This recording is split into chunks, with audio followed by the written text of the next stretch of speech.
ഫോട്ടോഷൂട്ടുകൾ ഓരോരുത്തർക്ക് വൈറലാകാൻ വേണ്ടി പല കോപ്രായം കാണിക്കുന്ന ഒരു കാലഘട്ടത്തിലൂടെയാണ് നമ്മൾ കടന്നു പോകുന്നത്. ഈ ചാനൽ സബ്സ്ക്രൈബ് ചെയ്യുക.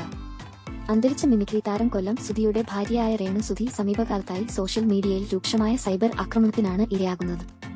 സുധിയുടെ മരണത്തിനു ശേഷം അഭിനയ രംഗത്ത് രേണു സജീവമാണ്.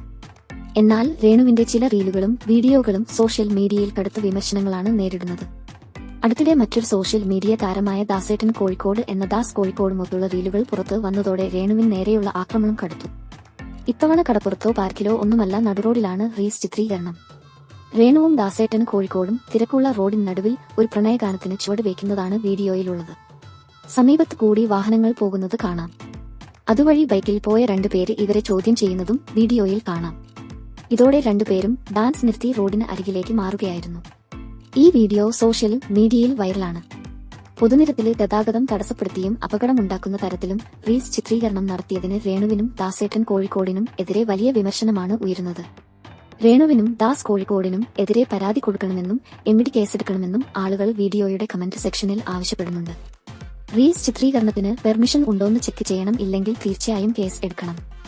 ജനജീവിതം ഒരു സെക്കൻഡ് പോലും തടയാൻ നമുക്ക് അധികാരമില്ല, തീർച്ചയായും നടപടി വേണം, ഇല്ലെങ്കിൽ നോർത്ത് ഇന്ത്യയിൽ ഉള്ളതുപോലെ റീൽസ് മൊത്തം റോഡിൽ ആകും. ഒരു തട്ട് പറ്റിയാൽ വണ്ടിക്കാരന്റെ തലയിൽ ആവും എന്നാണ് ഒരു കമന്റ്. ഇവൾക്ക് നാണം ഇല്ലേ ഇങ്ങനെ നടു റോഡിൽ കെട്ടിപ്പിടിച്ചു അഴിഞ്ഞാടാൻ എന്ന തരത്തിൽ രൂക്ഷമായ കമന്റുകളും രേണുവിന് എതിരെയുണ്ട്. അതേസമയം രേണുവിനെ പിന്തുണച്ചുകൊണ്ടുള്ള പ്രതികരണങ്ങളുമുണ്ട്. അപ്പോൾ ഇതുപോലത്തെ കൂടുതൽ ന്യൂസ് അപ്ഡേറ്റ്സിനായി ഈ ചാനൽ മറക്കാതെ സബ്സ്ക്രൈബ് ചെയ്യുക.